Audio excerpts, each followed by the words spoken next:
Okay, if you're a healthcare provider, let's talk about something that's probably on your mind. Are you leaving money on the table? Well, you're definitely not alone. Today, we're diving into a really insightful article from MedWave that gives you a step-by-step playbook for negotiating your insurance rates so you can get paid what you actually deserve. This quote from the article, it probably hits pretty close to home, right? It's that feeling you get, that nagging sense that for all the work you do, you're just not being compensated fairly. So let's get into why that's happening and, more importantly, what you can do about it. So why are so many providers getting underpaid? It's easy to think the insurance companies are these big, bad villains, but the reality is a little different.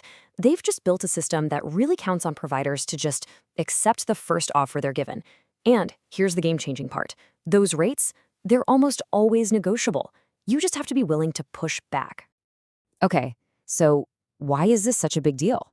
Let's break down the huge, real-world impact that getting better rates can have on your actual practice.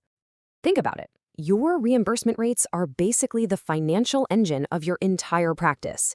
They directly affect whether you can afford to hire that nurse you desperately need, or if you can invest in that new piece of tech. It even impacts your own salary, and maybe most importantly, how much quality time you can actually spend with your patients. It all comes back to the rates you agree to.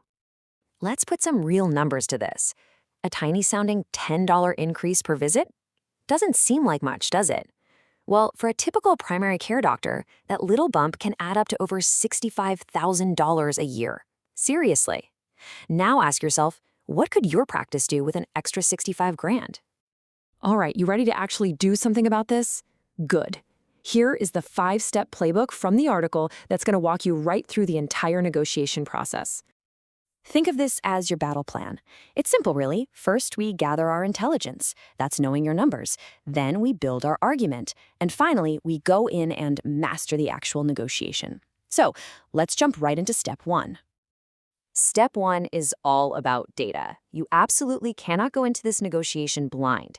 You have to know, down to the dollar, what each insurance payer is reimbursing you for your most common services. This isn't just paperwork. This data is your single most powerful weapon. And here's exactly how you use that data. You benchmark every single one of your payer rates against the Medicare baseline. So in this example, you can see payer A is paying you at 150% of Medicare. Great. But look at payer B. They're way down at 110%. Just like that, you know exactly who your top negotiation target is. It becomes crystal clear. Now for step 2, which is all about context. It's not enough to know what you're getting paid. You need to know what others are getting paid for the same work in your area. The article points out that most commercial rates land somewhere between 120 and 180% of Medicare. So if you find out you're at 115% while the local average is 140%, well, you've just found yourself some serious leverage. Step 3, it's time to build your case, and you need to think like a lawyer here. You can't just walk in and say, I want more money. You have to prove why you're worth it. Show them your patient volume, highlight any unique services you offer, and definitely bring up your own rising practice costs.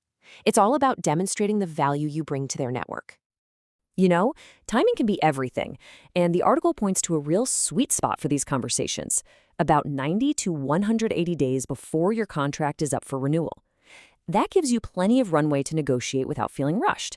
A couple of other great times are when you're first joining a new network, or if your practice goes through a major change. And finally, we get to the negotiation itself. The best way to think of it is like a dance, a little give and take. You always start higher than your actual goal. Let's say you want to land at 150% of Medicare, so maybe you ask for 165%. They're almost certainly going to come back with a lower counteroffer. That's totally normal. It's part of the game. The goal is to meet somewhere in the middle, right at that target you set for yourself from the very beginning. So what happens when you hit a wall? And once you get that yes, how do you make sure your victory actually sticks? Let's talk about the end game. If the conversation stalls out, do not give up. The first step is to put your request in a formal letter.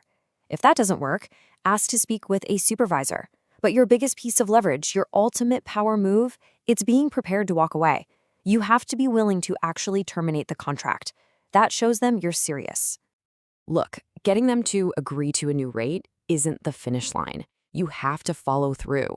Get everything, and I mean everything, in writing before you sign. Double-check the new rates and the exact effective date. Then, update your billing system right away.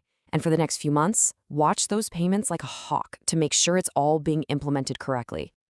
At the end of the day, this is about so much more than just numbers on a spreadsheet.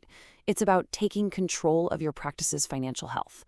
When you're prepared, when you're strategic, you can finally make sure you're being compensated fairly for the incredible, invaluable work that you do every single day. Now, if all of this sounds like a lot, because it is, the article does mention that there are professional negotiation services out there.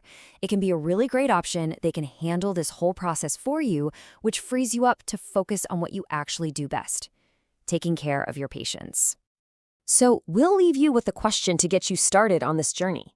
Based on everything we just went over, what is the one single most important number your practice needs to figure out right now?